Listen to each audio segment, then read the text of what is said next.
Good morning, all of you. Here today we will discuss on marginal costing, and break-even analysis. Break-even analysis means we are going to understand here the break-even points, how to calculate and analyze the profits and sales. So we have different types of formulas here. I have written on the board, and definitely you will come to know how the BEP in units and BEP in sales and BEP in rupees can be calculated here. So here we have marginal cost statement. Here it is a marginal costing statement. So marginal costing statement we have to prepare first, because we want some basic information. According to that we can calculate all these ratios, correct? So what is marginal costing statement? So in marginal costing statement we have, say, sales first. The sales, that sales is net sales. So sales minus sales return, we have net sales, or we can say sales also. The sales is given, then you have to deduct or subtract variable cost. So what are these variable costs? Variable costs are, you can say, prime cost. Variable cost like labor, material, they are direct cost. So all the direct costs are called variable cost or direct expenses. You may not be given a variable cost, but instead of variable cost you may be given a prime cost. So the prime cost which becomes a variable cost. Then sales minus variable cost, we have contribution. Here the difference between the sales and the variable cost is contribution. Then you deduct fixed cost from the contribution. So we have profit. So from sales you have to deduct variable cost, you get contribution. Then from contribution you have to deduct fixed cost, and when you deduct fixed cost you get profit. If contribution is more than fixed cost, then there is a profit. Otherwise, if fixed cost is greater than contribution, there is a loss. So here we have understood the marginal costing statement.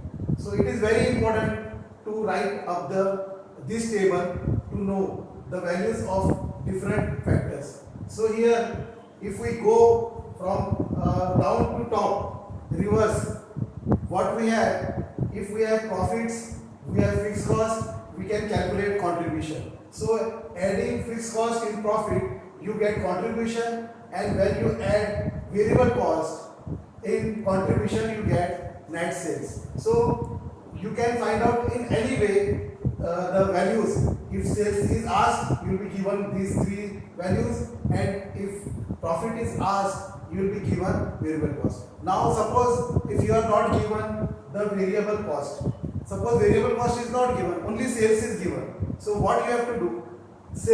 On sales you have to take 60%. That is, it is called variable cost. So variable cost will be 60% of sales. So you have to take in general, if variable cost is not given. So what is this variable cost? Variable cost, I have told you, this prime cost. These are prime cost. And fixed cost, fixed cost does not change.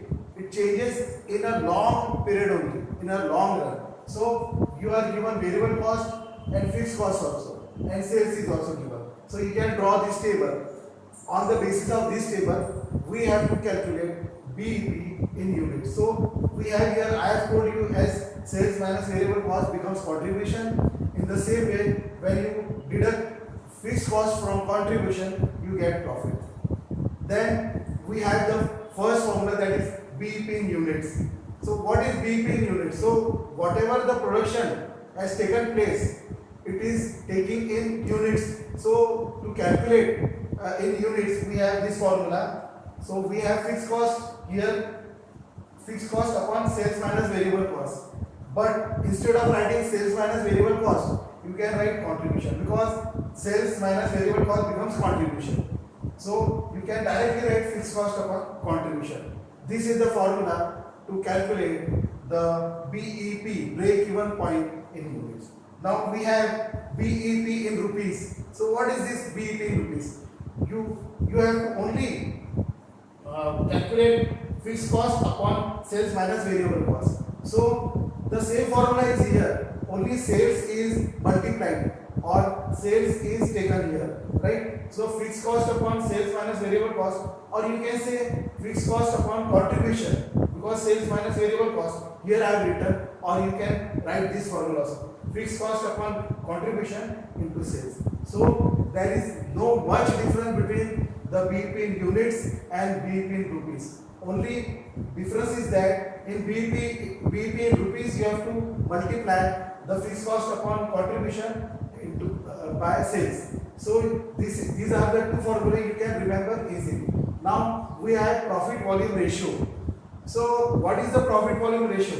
It is always compared with the sales. So profit is always compared with the sales. So here profit volume ratio is given. That's why we are multiplying by 100. So what is the formula for PV ratio?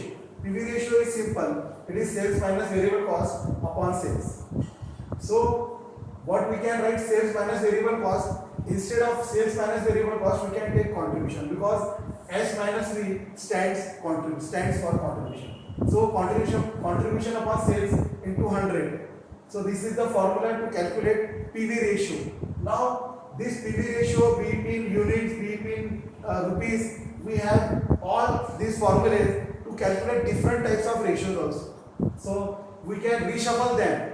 Whatever the information you are given, on that information you have to write the formulas, you have to construct the formulas. So you should know each kind of formula very clearly. So then what, students, here the PV ratio is given. PV ratio has a different formula also. If you are not given sales variable cost, then what to do? You will be given different in profits. So here you are given two profits, previous year and current year. Maybe the last 2 years profit is there and difference in sales. So you have to divide different in profits upon different in sales into 100. So this is the another formula for PV ratio. So you can calculate PV ratio when you are given profits and sales, correct? Then you have the another one formula. There are three kinds of formulas for calculation of PV ratio. So what are those? So PV ratio is equals to fixed cost plus profit. You are given fixed cost and profit is also given. So you have to add fixed cost plus profit, then divide by sales into 100. So if you are given fixed cost, profit and sales, then you can calculate PV ratio on this basis. This formula you have to follow. Then you have margin of safety. I wanted to tell you what is margin of safety here. Margin of safety means every company wanted to work for longer period and they want a permanent profit, not temporary profit. So here to calculate, to remain sustainable in the market in the period of depression also, the margin of safety will help them in the market. So to overcome all the problems and situations in the market. So margin of safety means every company keeps somewhat 2 or 3% above the profit, their profit, additional profit. So this is the margin of safety, is the additional profit. Whatever the profit or company is actually getting, on that profit they will add 2% more profit, so that in case of depression or in case of low profits, the company may earn margin of safety. It will be kept with the company, and this profit will be utilized in future for that period if there are lack of funds in the company. So margin of safety is very important for every company, right? So we have here margin of safety. You can write in this way also, profit upon contribution.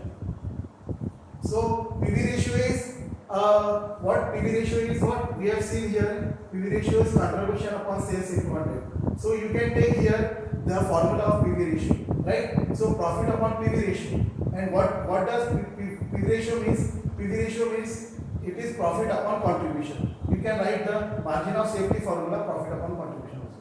Or if you are given actual sales and BEP in sales, so you have to deduct BEP in sales from actual sales.